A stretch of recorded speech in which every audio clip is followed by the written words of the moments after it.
Let's now welcome our elite panel to the stage. Our first panelist is a corporate titan and ultimate growth and turnaround specialist. A proud alumnus of St. Xavier's College, Kolkata, his professional journey came full circle. After spending time on the factory floor in Haldia as factory accountant in the early part of his career, navigating highly unionized industrial environments, he went on to spend decades orchestrating global operations for multinational giants like Microsoft, DHL, Novartis, and Adventz Fashions. Choosing to return to Bengal, he was part of the team that successfully led the financial turnaround of Haldia Petrochemicals. Today, he stands as the Group CFO of multi-billion-dollar diversified conglomerate, the Adventz Group. Please welcome, with a resounding round of applause, Pramod G.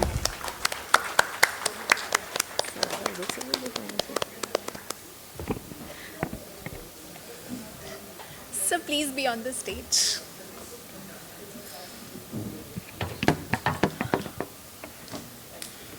CFO and Head Investor Relation for Senco Gold. He is a Zavarian CA and CS. Prior to joining Senco, he was associated with the following companies: Sanmarg Group, Bharat Road Network, Merino Industries, and Ux Optifiber. He is also an independent director on the boards of Fusion CX. Please welcome Sanjay Banka ji.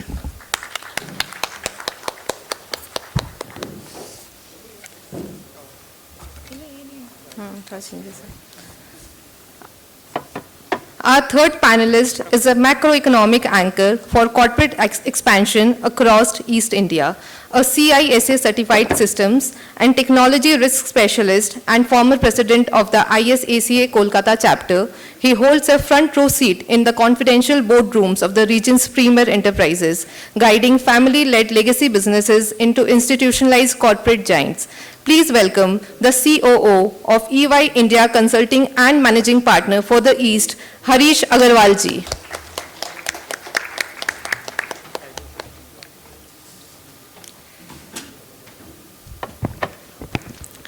Our fourth panelist embodies institutional equity, resilience, and sustainable growth. He joined Berger Paints India 26 years ago as an assistant manager in the internal audit department. Through exceptional execution, he climbed the corporate ladder to become the CFO of the iconic powerhouse. He managed financial operations as the company scaled globally and maintained its corporate core in Kolkata, navigating complex milestones including Ind-AS migrations across 14 subsidiaries, nationwide GST transitions, and massive ERP transformations. He is an alumnus of Bhawanipur College, 1992 to 1995, and thus it's a proud moment for him to be back to his alma mater. Please welcome Kaushik Ghosh ji.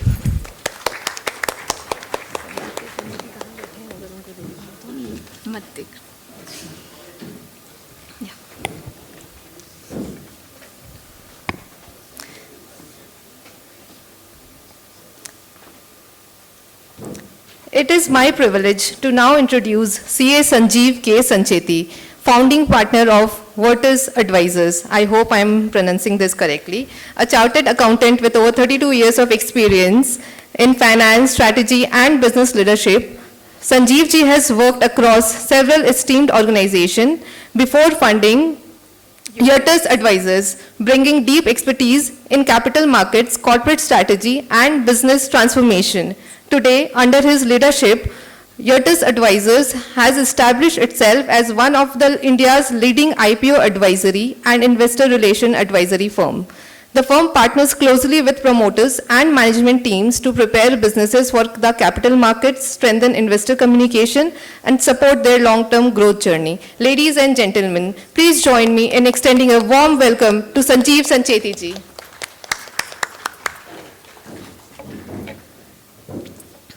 So our final panelist is an enterprise visionary who bridges elite academic credentials with national policy design.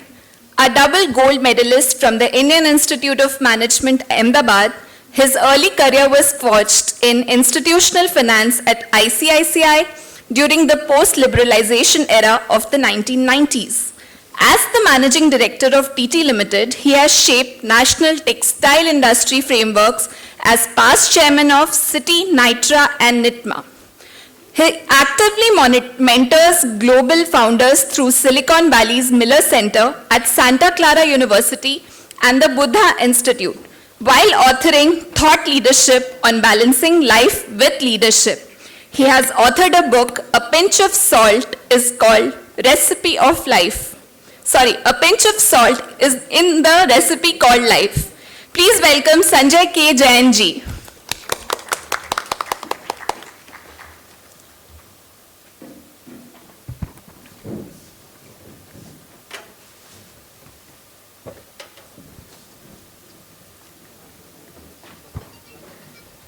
Ladies and gentlemen, we now have our panel assembled. I hand over the floor to our moderator, Anurag Singhal, to initiate the panel discussion. Anurag, the stage is yours.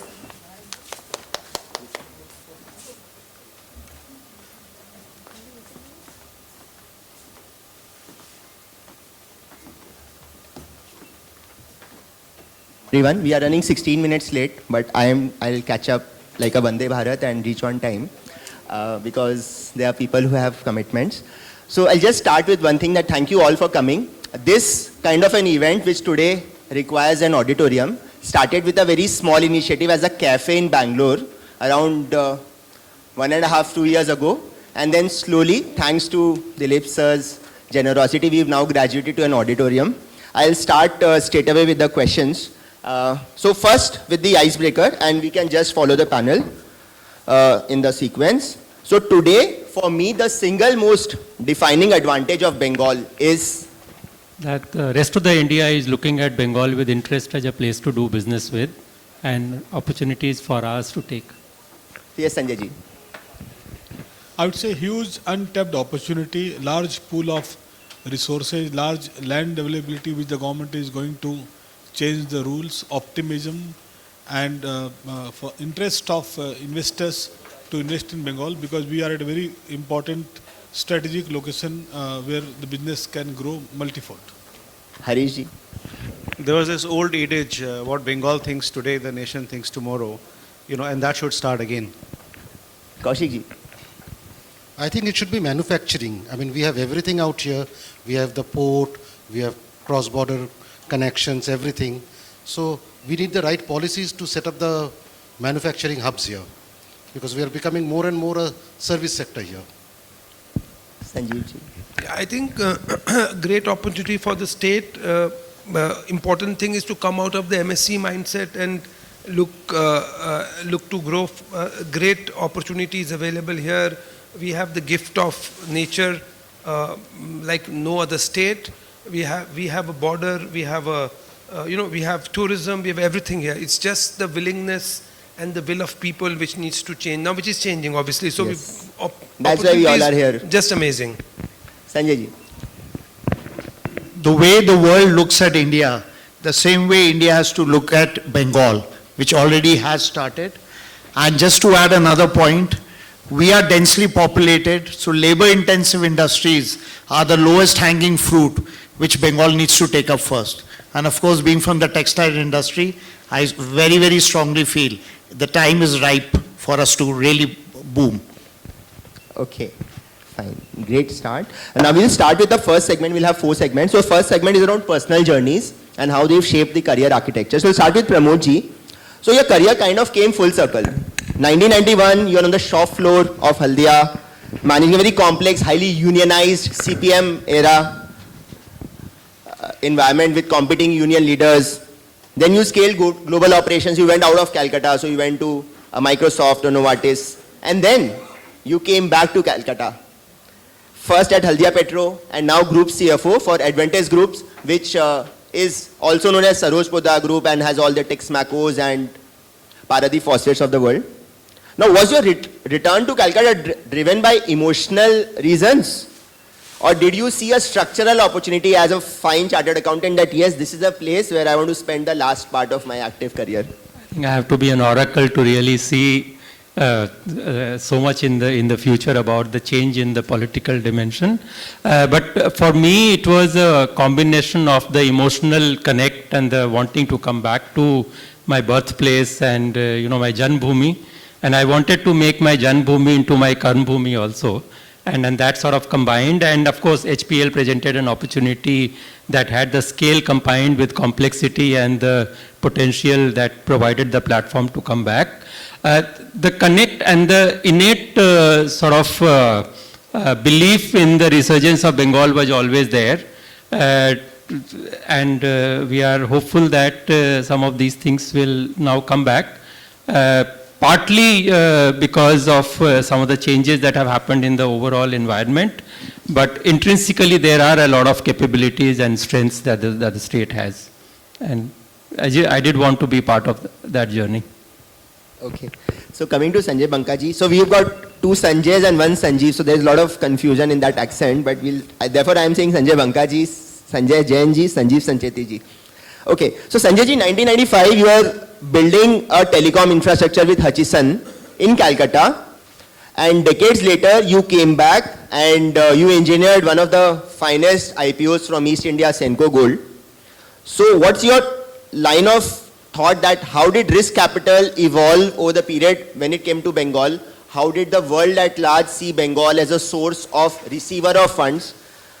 And has the growth business in Bengal actually, one sees Bengal as, those traditional family-driven businesses, will they now get professionalized and have institutional interest? You keep traveling to Singapore to get those insights. No, I think we must be very honest with each other. So, to give a background, I worked in Hutchison, Calcutta, which was Usha Martin Telecom and Command for 8 years. Then I worked in Reliance Arcom Mumbai, Bharti Airtel, MTS, Tata. Yes. Then a few changes and I came back. So for me, coming back to Calcutta was purely my motherland and a good opportunity because when I joined the company, it was around 1800 crore. Today we are almost 9,000 crore and we are looking at almost 20,000 crore in next 5 years. So almost 10x growth, which answers the question about the capital allocation. So, but before I answer that question, it is about the perception of Bengal in Mumbai and across globe is not very great. So we must have a reality check, and instead of talking sweet, we must understand what is the perception. And Sanjeev is here, he can either agree or disagree with me. So when you go for IPO, when you say you are a Calcutta-based company, you don't receive very great enthusiasm. People had, I would say, had those concerns about political instability, although that is not reality. Politics was there, but people still have that feeling about the work culture, and it's very important for us to take cognizance of the image of Calcutta about the work culture and then improve it together. No need of being very roly-poly and talking great about us. And so you can't change the perception of Calcutta by just talking sweet. The youth have to prove it and they have to work hard. The business leader, obviously, the business leaders are doing their best. So as a Senco, we did our best. We have grown from 1800 to 9,000 crore. As a business, we are doing that. I think overall, all of us have a responsibility. The academia, the intellectual, the students, the youth, all have to come together to improve the image of Bengal and purely by delivering. And I think that opportunity has come now and to attract the investor. Second is about the risk capital. I think the risk was not there. So I think the industrialists of Bengal are the finest in India. And I can say it with very convincing thing, having worked in Senco with Mr. Subhankar Sen. So they have a huge faith and trust about the industrialists and about the entrepreneur. The only thing is that now we as a professional, we as a youth have to complement that. There is no lack of capital. So as we are talking about Resurgent Bengal, the great opportunity in front of us, the local businesses can go for IPO, fundraising, whatever, debt funding. And I think we can attract huge capital which can be deployed for growth of the business, to generate the employment, to generate the GST. A good budget has been generated by the government. I think 4.5 lakh crore. So I think we have got a golden days ahead of us, and we professionals have to contribute for the same. Thank you. Thank you, sir. Harish ji, so you entered Calcutta as a corporate territory in 1993 when you articled with one of those firms, and now you lead the practice for East India for EY. So now how you seen the whole corporate landscape shift over the years, and like what is that market reality, promoter mindset shift that you've really witnessed during this transition? So I think a couple of things, I must compliment Ruchika ji for the statement that she made. It's about how you create positivity in the environment. And I think as a state, we've been masters at creating negativity in the environment. What Sanjay ji is saying is it's not only the outsiders who would say, Bengal mein kuch nahi ho sakta. It's people who are living here would always say, ekhane hobe na. And everybody will say that Bengal mein kuch nahi ho sakta, Kolkata mein kuch nahi ho sakta. And suddenly, because of a change in the external environment in the last 2 months, we are all saying things will change. What has changed effect? Nothing has changed. I spent about 10, 11 years in the north. And I remember I used to live in Delhi, and when we started going to Gurgaon in 2003, 2004, there was nothing. You would really be afraid to be in Gurgaon after dark. You had to leave for Delhi. And by the way, when this whole Gurgaon thing took off, and I'm sure all of you have gone to Gurgaon and seen what it is. In 2004, there was no water, there was no electricity, there were no roads, there were no cops, there was no sewage. Every building used to cart the sewage off in a truck every morning. I used to live in Gurgaon, and still you don't have full power. You have 50% power, 50% generators. Still you can't cross the road for fear of law and order. But what happened there was sheer human belief that we will make something happen. I used to interact with clients where the clients would start with, a 10 crore business, but they would dream of becoming a 10,000 crore business. And you see all these companies that happen in Gurgaon, which are homegrown. You look at Zomato, you look at Bharti Airtel. These are world beaters that came just because some people believed it is possible. And I think if I look back at our journey in Calcutta, in Bengal, when I came back in 2015, from there till now, my business has actually multiplied by a factor of 10. So it's 10 times what it was 10 years ago. When I came back, I remember a lot of my colleagues in Delhi saying, "Kyun ja raha, tera career khatam ho jayega, Kolkata mein kuch nahi ho sakta, it's a dead city." And then we realized that there's such a latent demand for our services. All we needed to do was show up and bring the right service to our clients. And then coming back, Anurag, I think यहाँ के जो business people है, they're very hardworking, and the fact that they've been successful in an environment which was not very enabling, it shows that they are really, really resilient. And once the environment is eased a little bit, I have no doubt that in the next 5 to 7 years, we will see the business here take off by a factor of 10 times. Kaushik sir, so you joined Berger 26 years ago for NEC as just an assistant manager in internal audit and moved up the rank to become the CFO. Now you've seen the journey of the company, and often one would have thought that this more tempting that from a consumer brand perspective that the headquarters should be either Gurgaon, Bombay, but you all chose to be in Calcutta. So then what allowed the company to sustain that capital efficiency, the growth mindset while being in Calcutta? I can tell you that in IPOs or any sort of valuation, if the company has a headquarter in Calcutta, vis-a-vis Bangalore, the valuation multiples change. Okay, thank you. So basically, although we are headquartered in Kolkata, we are a pan-India company. Yes. We have 14 factories and 180 selling points across the country. So location, headquarters is not a deterrent for us. That's point number one. Point number two, although we are a promoter-driven company, we are thoroughly professionally managed.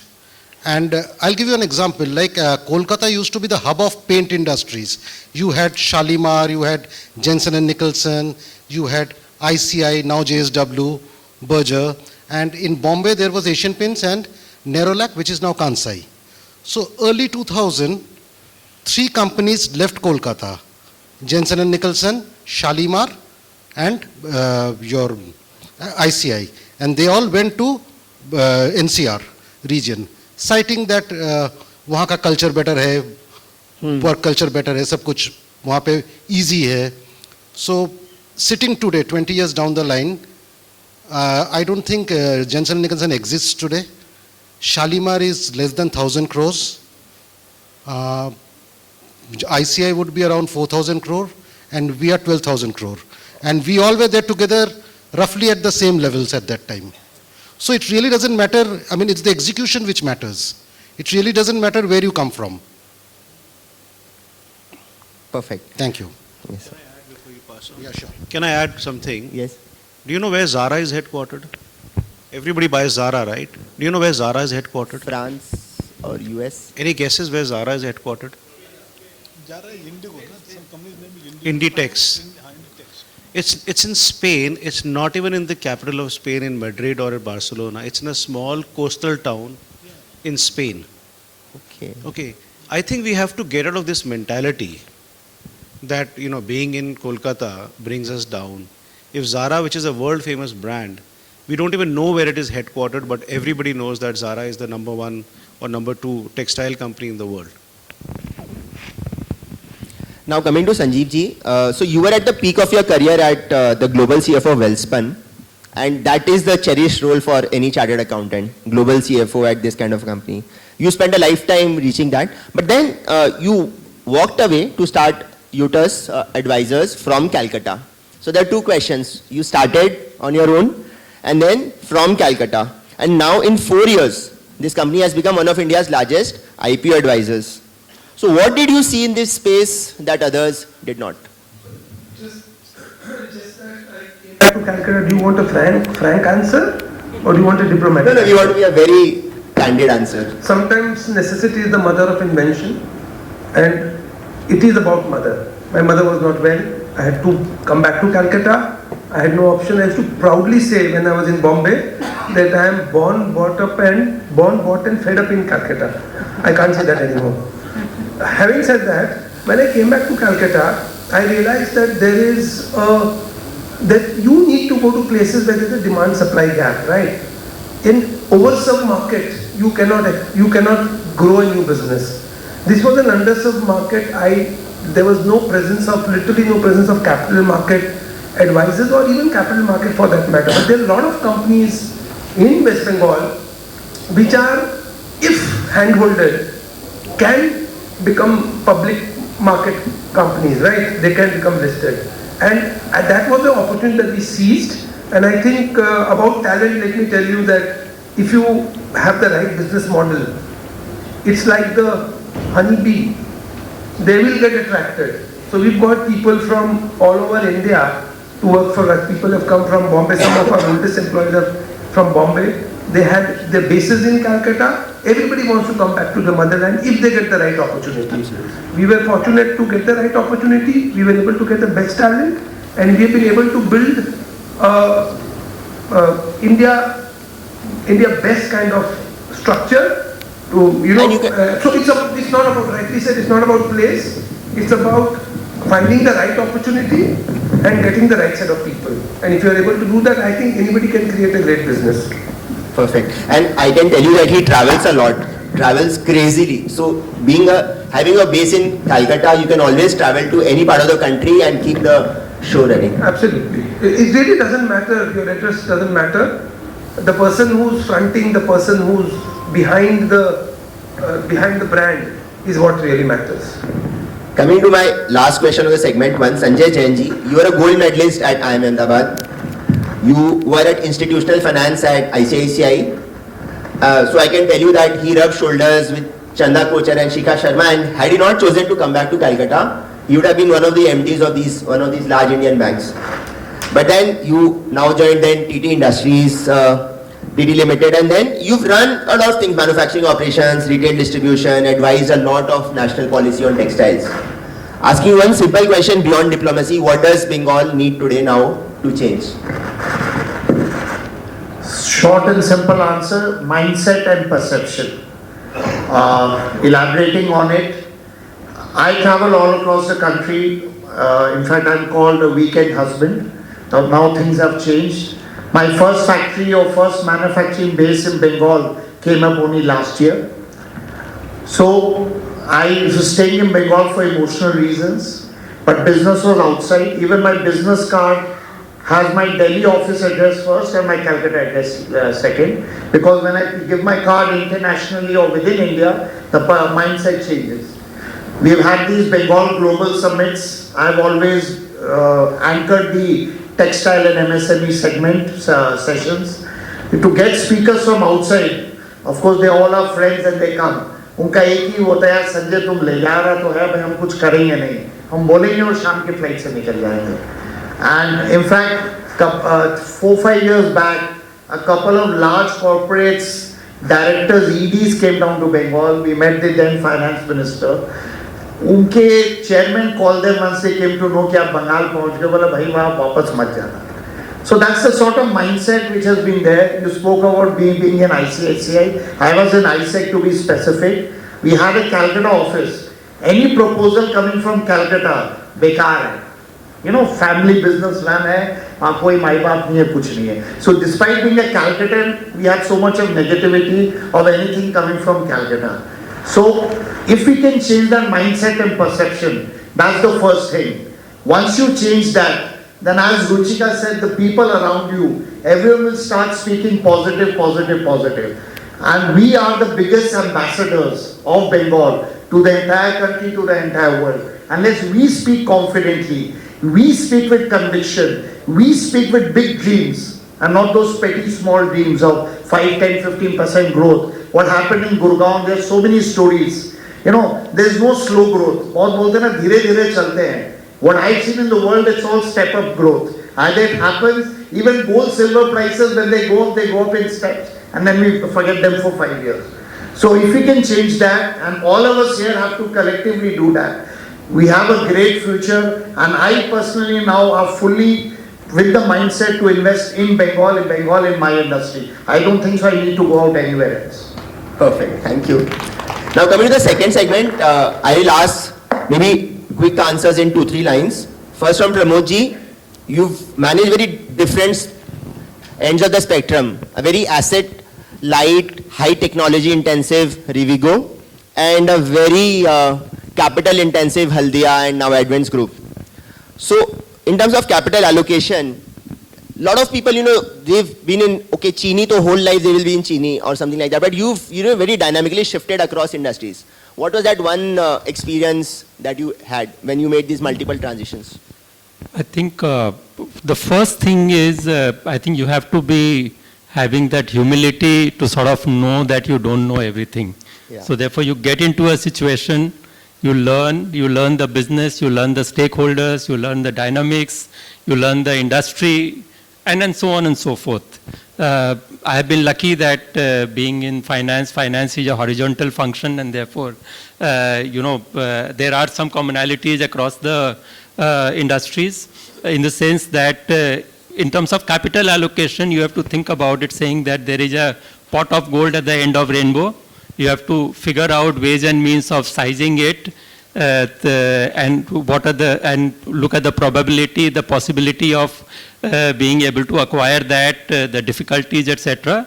And then you look at the means of getting it in terms of the resources required, the time required, the uncertainties associated with that, and then sort of co-create the thing. The one thing about capital allocation is that it's not about CFO, it is not about CEO, it is about all the key business stakeholders coming together and deciding what is the best, what is the best way forward. And it doesn't stop at just sort of saying that, okay, fine, this is what I will invest behind. Strategy is only 5%, 95% is execution.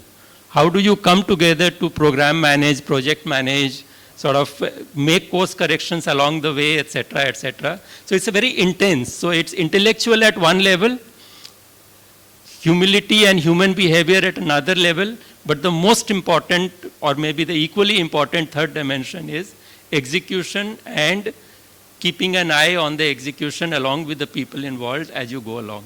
So I think it's a transferable skill. I mean, if you sort of take out the the complexities and just apply first principles. Perfect. Thank you. Sanjay Banka ji, very specific question. Like in the run-up to some big things of life, we suddenly face a roadblock, some cliffhanger. Like today morning, the skies went very dark and I was like, will rain spoil the show? In the run-up to Senco IPO, was that one moment, regulatory, otherwise, where you faced a major roadblock? And what was that one tactical shift that you did to overcome it? No, it is not that easy. See, in any IPO, there are two types of companies. One, those who receive very safe landing, very large investors' interest, but that doesn't happen with many. I will not say most. And there are companies which have to go for a filing of the DRHP, UDRHP, addendums nowadays. I think it is a consistency. It is self-belief of the promoter. So most important, we must understand, while the CFO is navigating the IPO, but it is the promoter.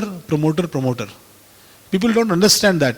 The investors bet only on the promoter. 95% they look at the promoter. Balance 5% they look at the industry, the corporate governance, the future. So we must understand it is the IPOs are sold purely on the promoter. And if at any point of time you face, because the important decisions have to be taken by the promoter. What is the important decision? Only one decision, valuation. So you want a high value, market doesn't want to give you high value. So that's a understanding and connecting with the realization is very important. So once that decision is taken by the promoter, we as a professional can turn around anything. So I would say that the CFO role in IPO is only supporting the promoter. Obviously, it's not that easy. Storytelling, talking good about the company, understanding the number, talking about strategy, removing the negative perception about the city or industry or any bad example from the industry. All those things have been part of the journey, and after those things, the IPO became successful. Harish ji, you've seen a lot of East India companies, legacy family businesses hitting a glass ceiling because they choose not to corporateize the structure.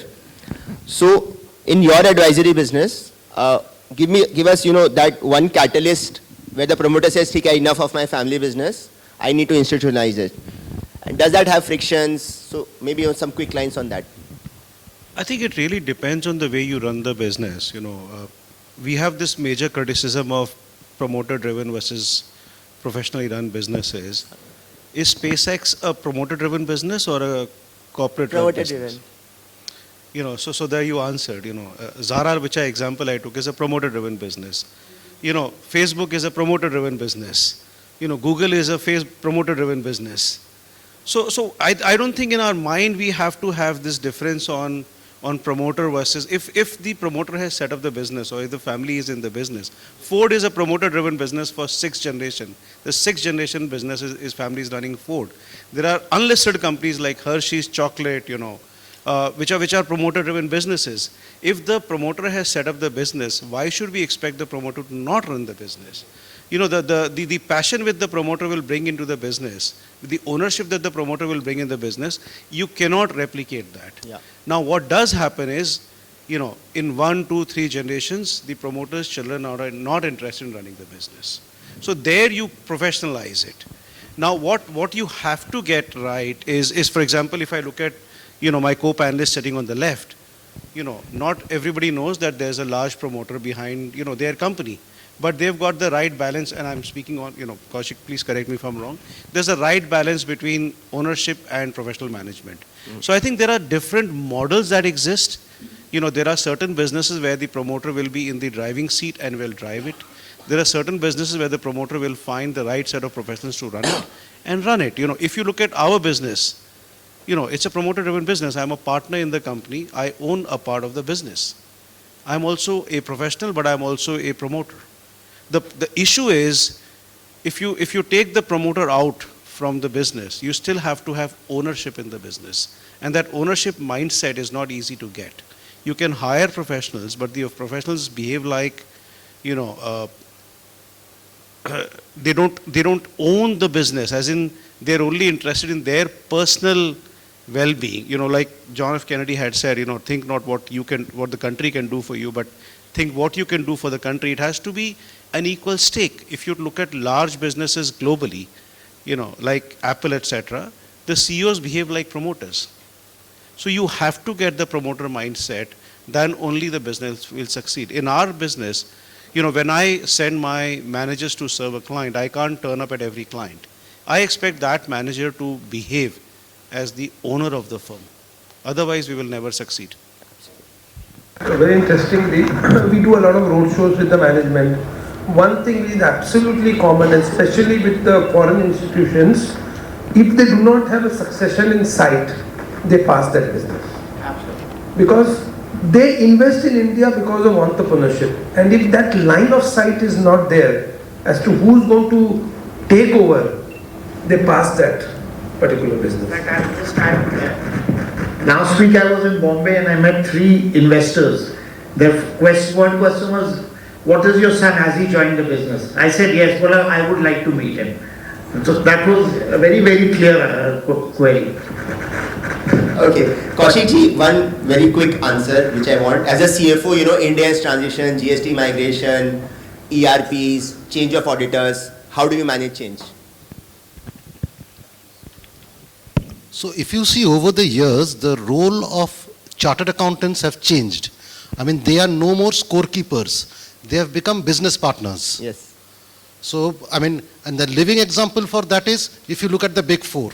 I mean, if you go back to the 90s, and he'll correct me if I'm wrong, the major business was audit and tax. Today, audit I think is less than 10% for all 4 of them. And they're not interested in audit. They're very choosy when it comes to picking up audits because there's risk and no reward. Instead, आएंगे कुछ समझा के चले जाएंगे, one time, हो गया काम खत्म.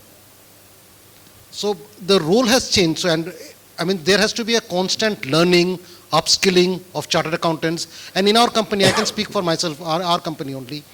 I mean, they're all business partners. They're involved in all decision makings.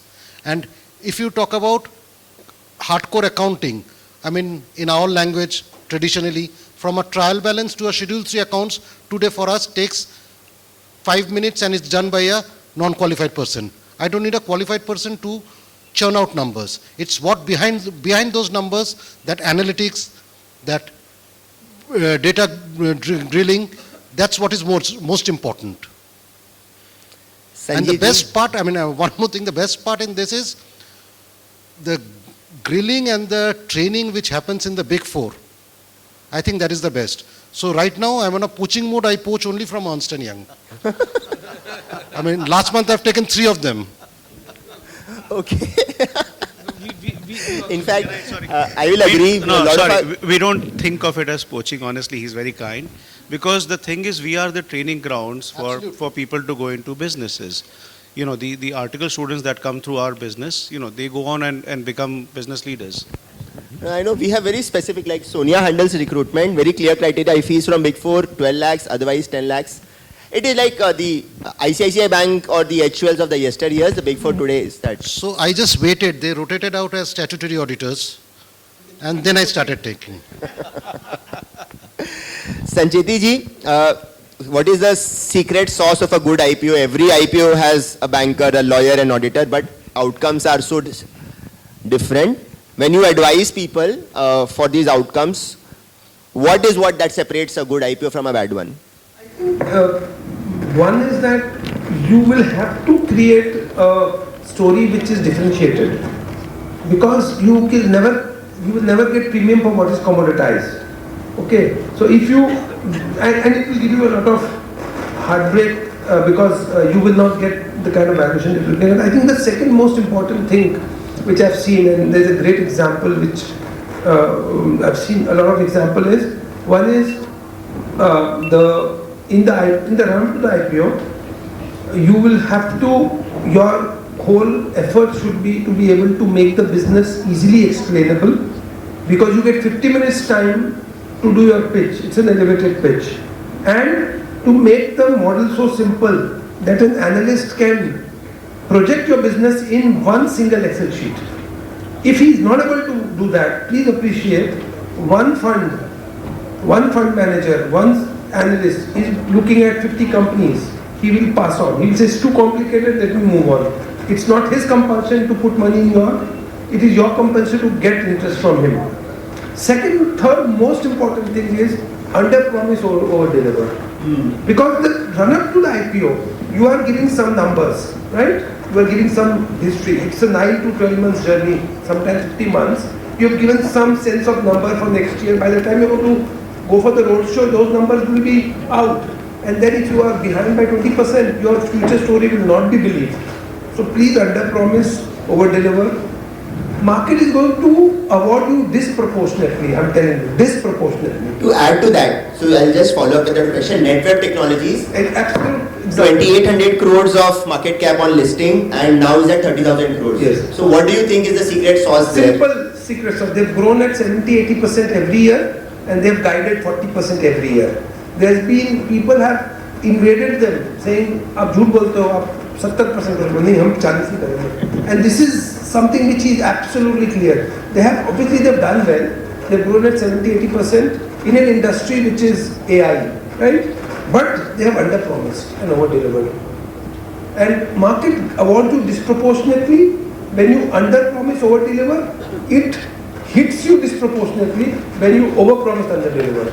So you have two extremes. So this company is the only company, if you run up, which has been above 100 P for I think last 3.5-4 months. But still sustaining. Yeah. So no company, only the other company which has gone beyond 6 weeks was Demand, which was above 100. So I mean it looks like it's overpriced, but they've done a lot of things to be there. Sanjay Jain ji, you do a lot of mentorship. So how do you compare an entrepreneur from Bengal with that of a Bangalore, Bombay, Delhi? I feel sorry for a Bengal entrepreneur because he doesn't have the ecosystem to support him, which a Bangalore or Gurugram or Hyderabad entrepreneur has. It's not so much the problem with the person, it's the problem or the blockade he faced because of not having the right people around you. Like if I have a Delhi office, I have a Calcutta office, South office, 4-5 places. I really don't feel like meeting people in Calcutta. All the meetings with consultants or people who are going to, bring value to me. I prefer meeting people in Delhi. When I'm in Delhi, I line up a lot of interviews. I think so I can learn much more.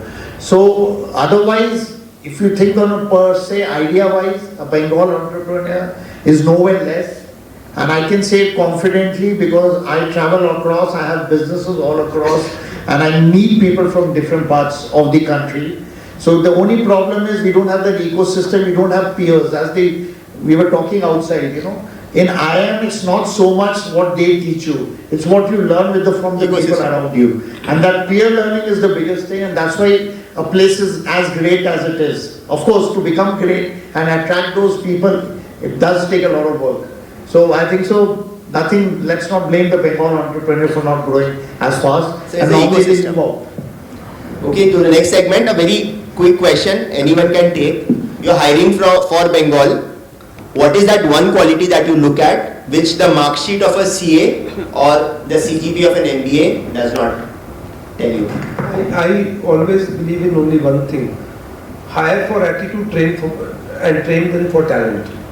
If you do the reverse, of course you will look at his qualification, but it doesn't matter. If the person has the right mindset, the urge to learn, that's the only thing that you need to look at when you are hiring. No, I disagree. I think talent is must. The huge scarcity of talent in Calcutta. Huge. On a scale of 100, I don't give more than 50. So talent is must. Without talent, you can go on training the person. I can't fly an aeroplane. The larger point was that first the attitude has to be there because talent also becomes very demanding and expensive. No. I think knowledge. So we will discuss separately with academics here. Harish sir, no one can match your. No, I'm not saying. I'm saying that no. We must have a reality check. The huge lack of talent in Calcutta today, and the education system. I'm also a CA, but education system is not geared up. They don't train what is the expectation of the industry, be it CA, CS, MBA, CFA, whatever. The demand of the industry has increased manifold vis-a-vis the time when we had passed. The time was there. Today there is no learning time. And to my understanding, if people get into average roles, I don't want to define the average role. In average role, people can survive. But roles where talents are required, people don't survive and they go on changing the jobs. Pramodji has a views on that. I do agree that there is a lack of, pool, the talent pool in India. I mean, in Calcutta specifically. Yeah, it is true. But I have always over-indexed on soft skills, learnability, skills, attitude, etc., etc. Hard skills will take care of. Of course, there has to be the core. I mean, but once the basics are established, I would always go for soft, the other personalities, etc. Now, as far as hiring in Calcutta, and I have, even in the last 3 years that I have been around, we have been able to hire in Calcutta. One of the things that I look for is the people who have moved out of Calcutta, done well, and are wanting to sort of come back. Yes. And I basically pitch and excite them, and I sort of try to tell them and explain to them that we are different, or we will be able to give you a career, we'll give you an environment, work environment, etc., etc. And then there are some niggles in Calcutta, those who are returning and have moved out of Calcutta in terms of base. The housing sometimes is not as great in Calcutta, because in Calcutta somehow people feel that those who are renting places are the dregs of the society. Yes. Whereas when you go to Bangalore, Hyderabad, Gurgaon, etc., there are people who have created housing with a specific intent of renting it to the moving crowd. Where in Calcutta, if you try to rent a place, they think that you are sort of below the. Like when we came back to Calcutta, we were willing to pay rent as much as 4 lakhs per month, and at that 4 lakhs you would get apartments which have got plywood, almirahs. So it's that kind of a thing where people have a very different attitude to the people who do not have landed property and some of those things. So therefore some of those things need to sort of, you need to help people out when they are coming back to Calcutta. Just wanted to add, when I hire someone, of course, all the panelists have much larger corporations than us, so the mindset will also be different. I believe in hiring the right person rather than the best person. Sometimes hiring a Hindi-speaking person, to run a computer is better than hiring an English person, because he speaks English, he feels he deserves a double premium, not even 5 or 10%. Secondly, I think so, the biggest lack today is common sense and IQ. If you can have that, if you have a fertile soil, you can always grow a tree. But if the soil itself is not fertile, kuch bhi kar lo, whether he has talent, he may have existing talent. Talent itself is a moving, shifting target. So we need I love if I find a common sense even in a class 10 failed person, and I've found it. Those guys are amazing and they can do much better than guys who may have passed out from A place or B place. If I may, I think I partly agree and partly may not agree. My firm in India has slightly over 1 lakh employees. And this entire boom happened, I think, between 2004, till now. And 2003-04. And in 2003-04, if you went to our offices in Delhi, Bombay, Bangalore was still very, very tiny. You would find a few foreigners, because there was things that we wanted to do. Industries that were coming up like telecom, we didn't have the skills to deal with those guys. We had to bring foreigners to work with us, and we learned from them. In the second tranche, we got expats, Indians who had moved abroad, US, UK, and we got them back, and many of them are still around and they're still in a senior position. And why did this happen? Because we were able to hire younger talent, which was and is available in abundance. But we didn't have trained manpower at the senior level who could guide and coach and train those younger people. If I come back to Calcutta, we have about 10,000 people in Calcutta, about 7,000-8,000 in our GCC and about 2,000 in my client-facing business. We realized that we could hire younger people by the bucket. Most of them are well trained, but we could not get enough talent at the medium to high level. So if you look around this table, there are many people who have worked in other cities and have come back at a fairly senior position. And I think it's incumbent on us to make sure that we train these younger people And they are in 10 years from now, they are capable of doing this, because what Calcutta had was a brain drain. Mid-level, senior level people left 20, 30 years ago and they never came back. If this group can come back and make it happen, we will no doubt have a resurgence. And finally, the one thing that I noticed, and if you don't agree with it, my apologies, is there's a poverty of ambition. When you talk to young people, they don't believe it is possible for them to work hard and become successful. And also in some cases it is looked down upon to aspire to become wealthy. And I think that poverty of ambition has to be removed. And then I think the sky is the limit. I just want to add here, so the poverty of ambition is a theme which is playing across, right? And it's not just specifically Bengal. I think it's probably more in Bengal, but I've seen the absolute young generation, they obviously are not as ambitious. They have different worldview, if I may so, probably not wanting to put that extra kind of, thing to grow. How does Gen Alpha put in hours in IPO advisory or? I think so. They are ambitious, but they don't want to work for the ambition. No, they want shortcuts. भाई जल्दी से 50 एक बने एक का 2 कैसे बने? Every third month they want. और काम GPT कर दे. I've hired interns. The moment they come, you give them a problem, they put it in GPT and give the answer. Sir, मैंने GPT में डाल दिया. अरे भाई GPT तो मैं भी डाल सकता था. So yes and no, yes and no. I don't see there's any harm with using technology. When I was growing up, my dad would say, तुम लोगों को तो tables नहीं आती. So I would say why? He would say, so my dad would go sawa, dhai. I learned 2 into 2, but he had learned 1.25 into 1.25, 2.25 into 2.25, and he would say, तुम लोग तो calculator use करते हो. So I don't see any harm with using technology. My son lives in New York, he works in New York. I think a lot of his work is now dependent on, using AI. And I think my view is, in Bengal, if we can use AI faster, we may actually be able to make our resurgence faster.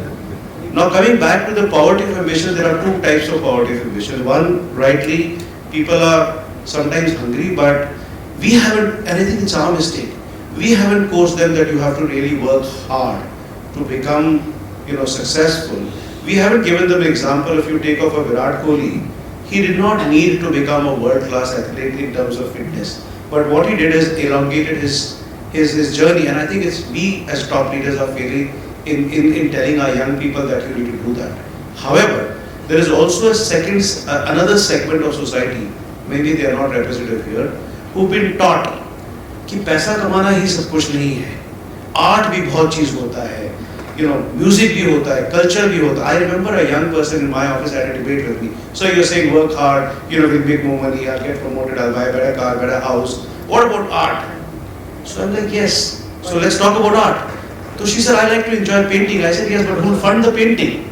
You talk about painting, you go to Italy to see the paintings. The rich people funded the paintings.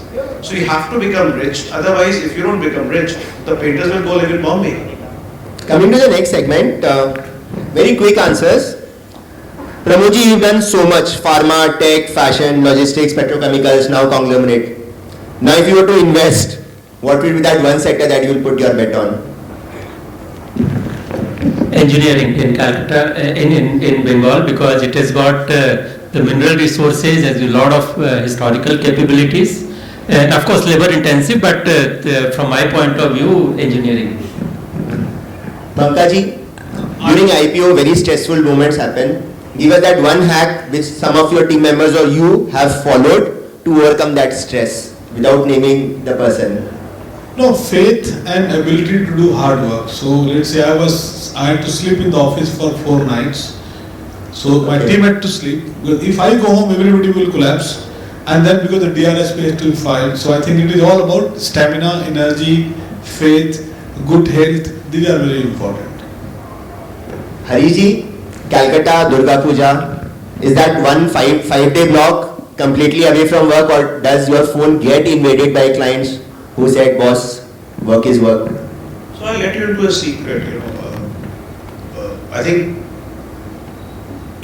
I think of myself as an entrepreneur, although I work in a company, so, I take ownership. And 65, 70 hours a week is not a big deal, and I think if you have to ask, Sanjay Ji, he runs a business, he'll say, घंटे थोड़ी कोई गिनता है. If you ask Kaushik, he'll say घंटे कोई नहीं गिनता. But many of us have also figured out a way to switch off. My switching off is, typically like I'm going for a meeting now after this. But around 4 o'clock, from 4 o'clock till tomorrow evening, I'll not check my emails. I know if something happens urgently, somebody's going to call me and I'm going to look at it and I'm going to act on it. Puja time, typically for me is also family time. And I think, I wouldn't have been successful if it was not for my family. My parents invested in me. My wife, I think, has been extremely, patient. My children have invested. If I don't spend time with them, why am I working?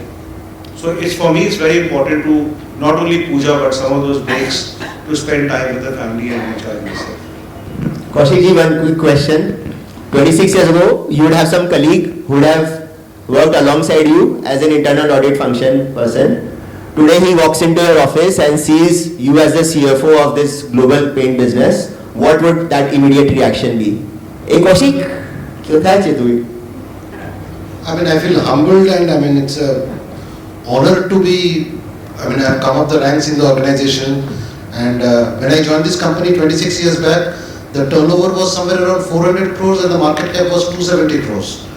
Today our market cap is 65,000 crores and turnover is 12,000 crores. So I've seen this journey. And you were saying that Calcutta का company का जब IPO में valuation होता है नीचे चला जाता है. Yes. हाँ. So I was just trying to recollect. In 2010-11, the value of our share, if I kind of discount it for the subdivisions and bonuses and splits and everything, a 20 rupee value today is 600 rupees. 30 times. Yeah.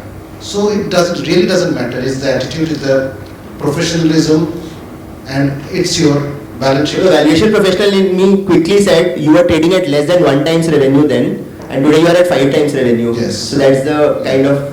Correct. Sanjeev ji, one would not know that in 1997 you were an equity research analyst.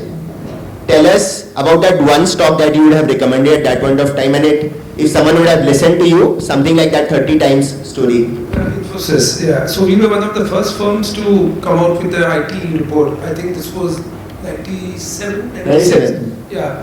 So I was working for one of the largest brokers of institutional brokers of India, sitting over Calcutta, and I was the head of equity research that time, and we came out with this report. We were brokers to those days. Jardine Fleming used to be one of the largest FI. Now it's okay, right. So we used to serve them. So they would have bought. I have not kept track. I hope they bought. I did not buy. That's the regret. But the clients would have bought. Okay. Sanjay ji, you mentored so many people. Sometimes when we mentor people and we tell them something to do, and if they do not follow, we feel sorry for them. But sometimes they surprise us by following their inner gut. What was that one moment where you felt, "Arey yaar, ye kya kar raha hai?" And later you were surprised कि भाई ये तो click कर गया. Before I say that, when I mentor anyone, I never tell them to do A or B. I only show them the various options in life and the pros and cons. The decision always has to be of the mentee. Yes. Secondly, if I would say someone who really surprised me was someone who went to build an NGO, and like we build businesses, moved out from that NGO and has been now on a much larger span, doing great things at the government level and meeting people who we even can't dream of meeting. Okay, fantastic. My final question, just closing lines. Pramod ji, if someone wants to carry home one line about this discussion today, what would that be? Bengal is ready for business, are you? Okay. I think I will say we have huge opportunity, and the youth has untapped potential. They have to leverage their potential. Harish ji. Stop beating ourselves up. Look forward. Probably Bengal has the best work-life balance across all the cities. Absolutely. Let's do it. Okay. I would say from today's panel, what I learned was not about Bengal, about that we can be different and still all be successful. Bengal, of course, as I said earlier, with such a low base rate, is going to have probably the highest growth rate in the next decade to come. And to stick my neck out If you buy industrial land today, you're going to get extraordinary returns at what we have seen in many other parts of the country. Industrial land, not flats. Okay, thank you very much. We bring the first panel to a close. Now Sonia, please, Sonia and Vinita, please take care of the felicitation, please. And the second panel will immediately start. If you want to have tea, some nicotine, you can take that while the panel sessions are on. Please start.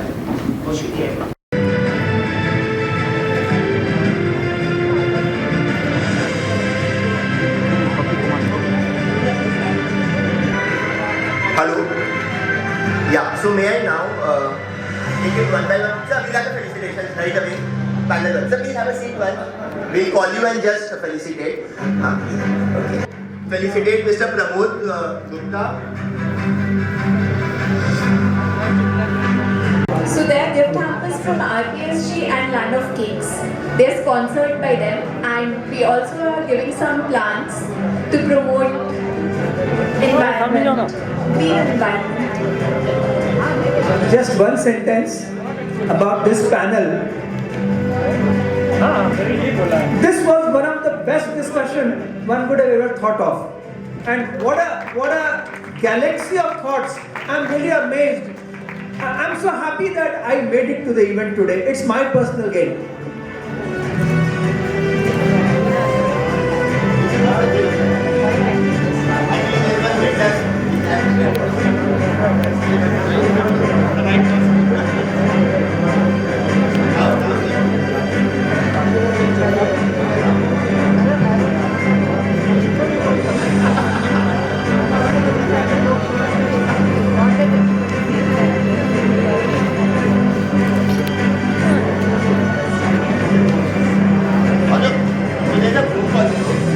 Yeah. So the book I mispronounced. So, a pinch of salt. Sir, the book's name is? Pinch of salt in the recipe. A pinch of salt in the recipe called Life of Life by Sanjay K is also in